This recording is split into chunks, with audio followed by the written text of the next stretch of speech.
বিসমিল্লাহির রহমানির রহিম। ত্রয়োদশ জাতীয় সংসদের সাধারণ নির্বাচনে নির্বাচিত মাননীয় সদস্যবৃন্দ, আসসালামু আলাইকুম।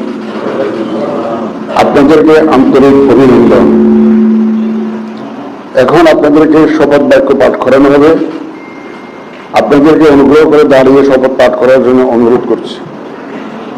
উল্লেখ্য যে আমি শব্দটি উচ্চারণের পর মাননীয় সংসদ সদস্যগণ চিহ্নিত স্থানে নিজের নাম পাঠ করবেন। আমি সংসদ সদস্য নির্বাচিত হইয়া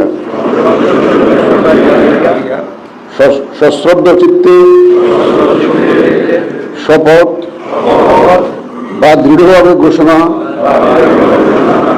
করিতেছি যে আমি যে কর্তব্যভার গ্রহণ করিতে যাইতেছি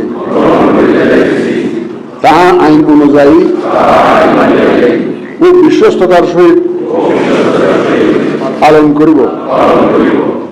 আমি বাংলাদেশের প্রতি অকৃত্রিম বিশ্বাস ও আনুগত্য পোষণ করিব এবং সংসদ সদস্য রূপে আমার কর্তব্য পালনকে